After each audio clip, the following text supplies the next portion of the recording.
Twongeye kubasuhuza abakunzi ba Apostle Evode TV show. Uyu ni umwanya nk'uko mubimenyereye tubagezaho ibiganiro, amateka, iyobokamana mu buryo bugiye burambuye. Uyu munsi wa none turi kumwe n'umushumba wacu Apostle Evode. Tuguhaye ikaze Apostle Evode. Mu bihe nk'ibi ngibi byo kwibuka jenoside yakorewe abatutsi mu Rwanda 94, ni igiki wabwira abantu, niriye humure waha abantu bakorewe jenoside yakorewe abatutsi mu bihe nk'ibi ngibi? Ni iki cyigisho tugezaho cyatubera inkomezi mu bihe nk'ibi ngibi?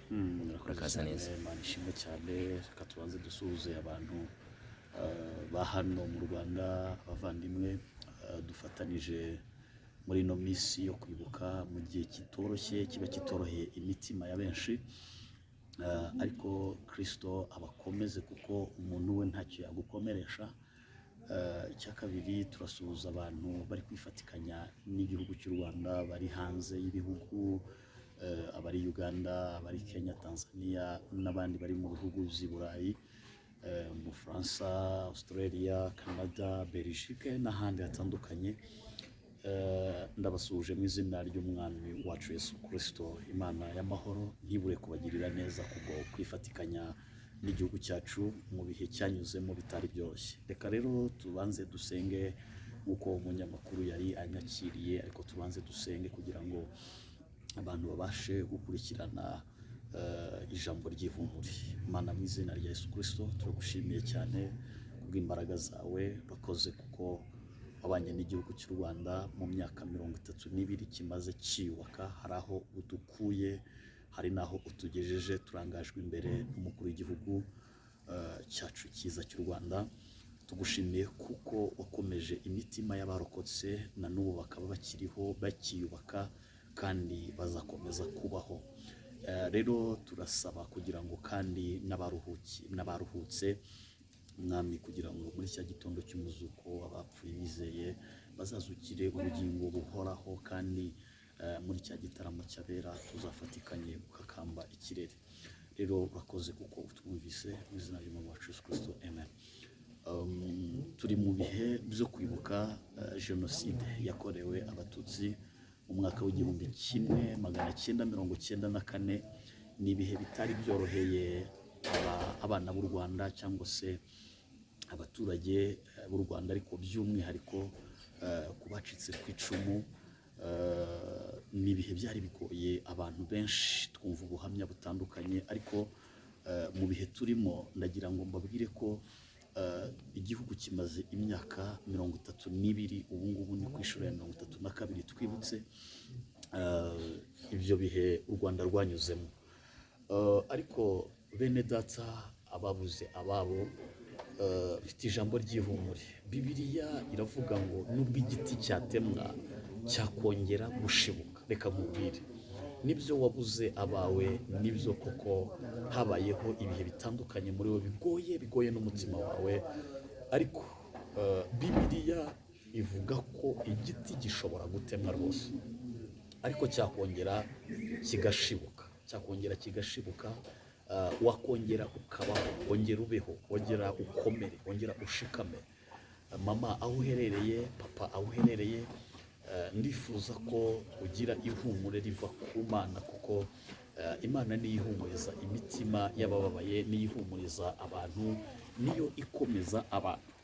Mu by'ukuri si inzira y'umusaraba yari yoroheye abanyagihugu, ariko cyane cyane by'umwihariko abahigwaga bukware, abari banzwe urunuka. Gusa umwanzi w'ikibi ni Satani niwe uryanisha abantu, kandi yaratsinzwe. Ndatekereza ko dushobora kuvugira rimwe twese ngo ntibizongere kubaho. By'umwihariko nubwo ndi umushumba, ariko mbarizwa mu gisata cy'urubyiruko. Bagenzi banjye, mu by'ukuri ni ukwirinda amacakubiri, kuko aho yagejeje igihugu, aho yagejeje abantu, ntabwo habaye heza. Amacakubiri ni mabi.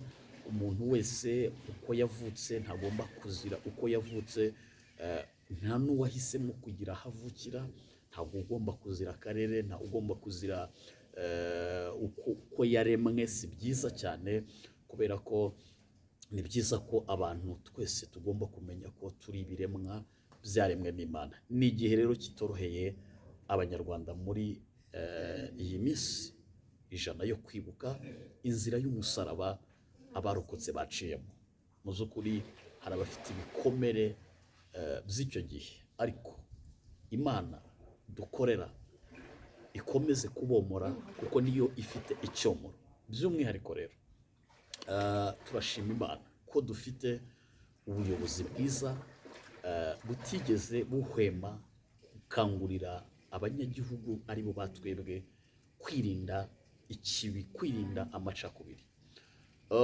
Kuri izi mbuga nkoranyambaga habaho ibiganiro bitandukanye, mbonereho no gucyaha. Si igihe cyo guterana amagambo bavandimwe, si igihe cyo gutotezanya, si igihe cyo gutukana, si igihe cyo gushinyagurira abantu, ahubwo ni igihe cyo kuvuga ngo twese turi Abanyarwanda, twese kandi turemye mu ishusho y'Imana, twese dukwiriye kubaho, kandi ntawe ugomba kuvutsa uburenganzira mugenzi we bwo kubaho. Iyo habaye ikibi cyigisha amasomo abasigaye. Mu by'ukuri dukwiriye gukuramo amasomo 3. Icya mbere, abantu mukwiriye kwirinda amakimbirane y'uburyo butandukanye. Icya kabiri, abantu dukwiriye kubaho ariko tukabaho tubana twirinda gukomeretsanya. Bantu muri guterana amagambo ku mbuga nkoranyambaga bishingiye aho muri muherereye, yaba abanzi b'igihugu mutagikunda, ariko ntekereza ko atari igihe cyo gukina ku mubyimba Abanyarwanda, ahubwo ni igihe namwe mukwiriye kwirinda, mukisuzuma, mukavuga ngo eske igihe tumaze tuvuga nabi, igihe tumaze dutongana, igihe tumaze ducyocyorana, ese byatumariye iki? Niba nta musaruro, urarwana n'iki muvandimwe? Imana rero ikomeze gukomeza abanyagihugu, ifate mu mugongo abarokotse jenoside muri 1994, mu gihe abantu bamwe bagifite amarira n'ibikomere. Imana niyo yo gukomeza no komora, kandi no kwibuka tuniyubaka, kuko ni igihe cyo kwiyubaka. Ni kwiyubaka aho igihugu kivuye n'aho kigeze, aho abantu bavuye n'aho bageze. Dukwiriye kwishimira aho tugeze, ariko kandi turacyafite urugendo. Hari bamwe bagifite imitima itari myiza, bagishinyagura, bagikora ibikorwa byangwa n'amaso y'Imana, ndetse bakica n'amategeko nkana. Mu by'ukuri ni igihe cyo kumvira ubuyobozi butuyobora, kubera ko bazi byinshi, by'umwihariko umuryango FPR. Bo banyuze mu nzira yo kubohora igihugu, banyuze inzira y'umusaraba yo kubohora igihugu mu bihe bitari byoroshye mu mateka batubwira. Banyuze mu bikomere, mu bihanda bidasanzwe. Nta n'igihe batekerezaga ko wenda ibihe uko bigenda bisimburana bazakomeza gutera imbere. Nta n'igihe rero tuzigera tubava inyuma, tubari inyuma, kandi turabashyigikiye. Kandi nizera ko dukwiriye kujya mu mujyi umwe nk'Abanyarwanda, kugira ngo dukomeze kubaka ubumwe bwacu ndetse n'igihugu cyacu cy'u Rwanda. Abari muri Kigali mukomeze kwibuka muniyubaka, ariko kandi ijambo nabahumurishije nirivuga ngo nubwo igiti cyatemwa cyakongera gushibuka. Nibyo wabuze byinshi, nibyo wabuze abawe, nibyo ntiwabihisemo, yego, ariko ndagira ngo nkubwire ko Imana yakongera kukubaka. Kandi mama, papa, waba wubakitse rwose. Imana yongeye kukubaka, ikomeze yongere ikubake, yubake umutima wawe, yubake muri wowe indani, kandi ikubake, iguhe n'umugisha uruta kure cyane, kuko Imana yakongera kugukubira kandi ikakwagurira imbago.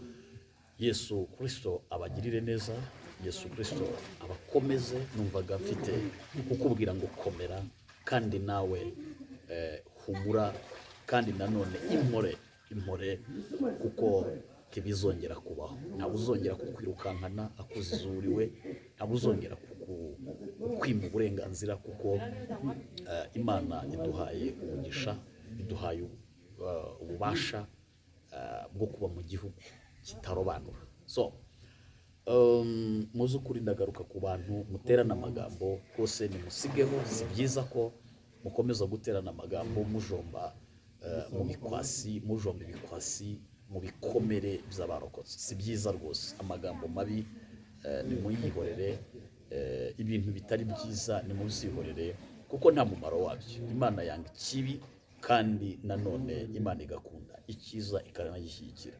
Yesu abaho umugisha. Imana ibane nawe. Hano kuri Riratashye Ministry ni minisiteri tunyuzaho ijambo ry'Imana nk'uko umunyamakuru wanyakiriye yabivuze. Ni minisiteri tunyuzaho ubuhanuzi, ni minisitiri tunyuzaho ijambo ry'Imana ryo kwihanisha, ni minisitiri tunyuzaho ibyanditswe, ni minisitiri tugiye kujya twigishaho kandi n'igitabo cy'ibyahishuwe ndetse na Daniel. Muzakomeza kubona n'amateraniro y'aho tugenda twigisha ijambo ry'Imana. Dukurikirane, musharinge kandi duhumurizanye, dukomezanye mu bihe nk'ibi. Reka ngusengere hanyuma duse n'abasatira umusozo. Mana mu izina rya Yesu ndagushimiye. Komeza abana bawe, komeza abantu muri iki gihe kigoye kandi gikomeye, igihe kitoroshye kukihanganira no gusubiza amaso inyuma abantu batekereza ibyo banyuzemo. Ukuboko kwawe kwiza kugere kuri buri muntu wese. Umwuka wera w'Imana humurize abadafite ihumure kandi abatewe ubwoba n'iminsi n'ibihe, ubahe gukomezwa n'amaraso y'umwana w'intama w'Imana. Urakoze kuko unyumvise mu izina ry'umwami wacu Yesu Kristo. Amen. Urakoze cyane Apotre Evode. Akoryoshye negahora mwitama kandi agatashye niko kagaruka. Twishimiye kongera kubana namwe ibihe nk'ibi. Murakoze. Shalom.